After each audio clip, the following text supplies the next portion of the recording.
നമസ്കാരം പ്രിയമുള്ളവരെ, ആസാദിയുടെ global news ഡെസ്കിലേക്ക് എല്ലാ മാന്യപ്രേക്ഷകരെയും സ്വാഗതം ചെയ്യുകയാണ്. അമേരിക്കൻ മിഷണറിയാകുന്ന അലക്സാണ്ടർ വോമും അദ്ദേഹത്തിൻ്റെ മകൾ സെറീന വോമും കഴിഞ്ഞ ദിവസം ഉണ്ടായ വിമാന അപകടത്തിൽ മരിച്ച വാർത്തയാണ് പ്രേക്ഷകരുമായിട്ട് പങ്കുവെക്കുന്നത്. കഴിഞ്ഞ ഒക്ടോബർ 28 ജമൈക്കയിലുണ്ടായ ഹുറിക്കെയിൻ, ആ ഒരു ചുഴലിക്കാറ്റിൻ്റെ റിലീഫ് വർക്കുകൾക്ക് വേണ്ടി ജമൈക്കയിലേക്ക് ഈ മിഷണറി പിതാവും മകളും ഒന്നിച്ച് യാത്ര ചെയ്ത ചെറിയ വിമാനം തകർന്നാണ് ഇരുവരും മരണപ്പെട്ടത്. ജമൈക്കയിൽ ഉണ്ടായ മെലിസ എന്ന് പറയുന്ന ആ ഒരു വലിയ ചുഴലിക്കാറ്റ് ഈ അടുത്ത സമയത്ത് അറ്റ്ലാന്റിക് ഏരിയയിലുണ്ടായ ഏറ്റവും ശക്തമായ ചുഴലിക്കാറ്റുകളിൽ ഒന്നായിരുന്നു. അലക്സാണ്ടർ വോം എന്ന് പറയുന്ന ഈ കർത്താവിൻ്റെ ദാസൻ കഴിഞ്ഞ ദീർഘവർഷങ്ങളായിട്ട് ഇഗ്നൈറ്റ് ദ ഫയർ എന്ന് പറയുന്ന ഒരു സംഘടനയിലൂടെ താൻ തന്നെ സ്ഥാപിച്ച ഒരു സംഘടനയാണ്.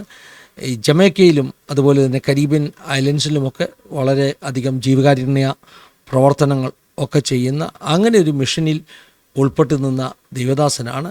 വളരെ പാഷനേറ്റായിട്ട് കരീബിയൻ ഐലൻഡ്സിന് വേണ്ടിയൊക്കെ ഒത്തിരി പ്രവർത്തനങ്ങൾ ചെയ്തുകൊണ്ടിരുന്ന ഒരു ദൈവദാസനാണ്. അദ്ദേഹം ഈ അടുത്ത സമയത്താണ് തൻ്റെ മിനിസ്ട്രി ആവശ്യങ്ങൾക്ക് വേണ്ടി, തൻ്റെ ഓർഗനൈസേഷന് വേണ്ടി ഈ വിമാനം വാങ്ങിച്ചത്. 1970s ഉണ്ടാക്കിയ ഒരു പഴയ വിമാനമായിരുന്നു. കരീബിയൻ ഐലൻഡ്സിലേക്കുള്ള അവരുടെ യാത്രകളും അതുപോലെ തന്നെ മെഡിക്കൽ എയ്ഡുമായിട്ടൊക്കെ പോകുന്ന യാത്രകൾക്കൊക്കെ ഈ വിമാനം അവരെ സഹായിക്കും എന്ന ഒരു ആഗ്രഹത്തിലും പ്രതീക്ഷയിലുമാണ് ഈ ഒരു വിമാനം വാങ്ങിച്ചത്. എന്നാൽ തൻ്റെ മിഷൻ്റെ ഭാഗമായിട്ട് ഹുറിക്കെയിൻ ബാധിത പ്രദേശങ്ങൾ സന്ദർശിക്കുവാൻ, അവിടെ റിലീഫ് എത്തിക്കുവാൻ വേണ്ടിയുള്ള തൻ്റെ യാത്രയിൽ താനും തൻ്റെ മകളും കൊല്ലപ്പെടുവാനിടയായി തീർന്നു. ഇഗ്നൈറ്റ് ദ ഫയർ എന്ന് പറയുന്ന അദ്ദേഹത്തിൻ്റെ ഓർഗനൈസേഷൻ്റെ വെബ്സൈറ്റിൽ പറയുന്നത്, യൗവനക്കാരെ മിഷൻസിലൂടെ ഇവാഞ്ചലിസത്തിലൂടെ എംപവർ ചെയ്യുന്ന ഒരു സമർപ്പിത സംഘടനയായിട്ടാണ് തൻ്റെ സംഘടന അതിൻ്റെ മോട്ടോ, അതിൻ്റെ ആശയങ്ങൾ മുൻപിലേക്ക് വെച്ചത്.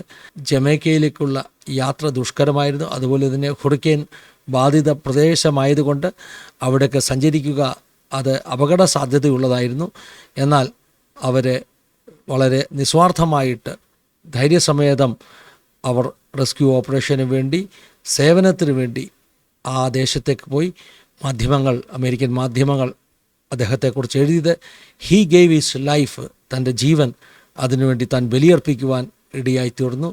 അങ്ങനെ ധീരനാകുന്ന, നിസ്വാർത്ഥനാകുന്ന ഒരു അമേരിക്കൻ മിഷണറിയാണ് കരീബിയൻ ഐലൻഡ്സിന് നഷ്ടപ്പെട്ടിരിക്കുന്നത്. ദൈവം എല്ലാവരെയും സഹായിക്കട്ടെ, അനുഗ്രഹിക്കട്ടെ. God bless you all.